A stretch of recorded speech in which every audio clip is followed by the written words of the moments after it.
जी के जयंती के अवसर पे हम सब आज यहाँ पे एकत्रित हुए हैं।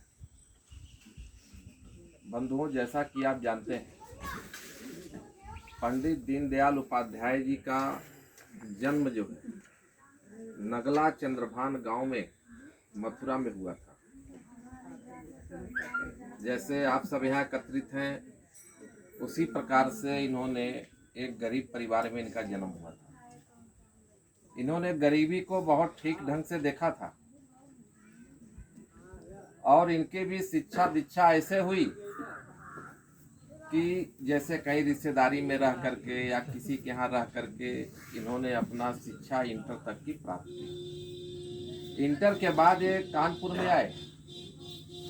कानपुर ग्रेजुएशन करने के लिए आए थे, बीए करने की पढ़ाई करने के लिए आए थे। उसी समय इनकी मुलाकात राष्ट्रीय स्वयं सेवक संघ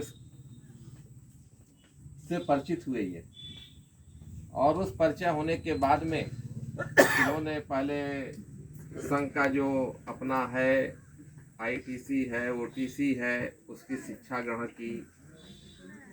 उसके बाद प्रचारक बन गए। प्रचारक बनने के बाद में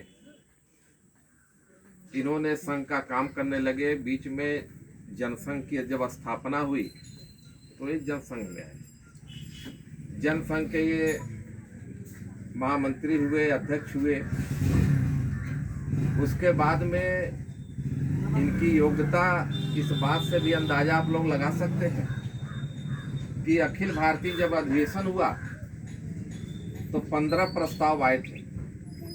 अब 15 प्रस्ताव में अकेले 7 प्रस्ताव जो है पंडित हमारे दीनदयाल उपाध्याय जी ने रखा। इनकी जो सोच थी, क्योंकि इन्होंने गरीबी को देखा था। अभी विनोद जी कह रहे थे आप लोगों से, अंत्योदय जो चला है वो किसकी सोच है आप लोग शायद नहीं जानते होंगे। अंत्योदय माने अंतिम व्यक्ति, जो सबसे गरीब व्यक्ति है गांव का, उसको अंत्योदय कार्ड देने का आदेश है।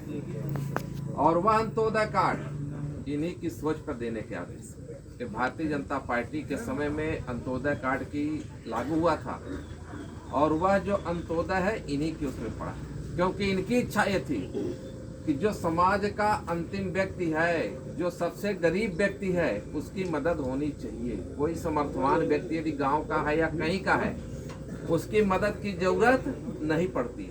लेकिन जो कमजोर है और वो भी अंतिम पायदान पे खड़ा है, उसकी मदद की जरूरत हम सबको पड़ती है।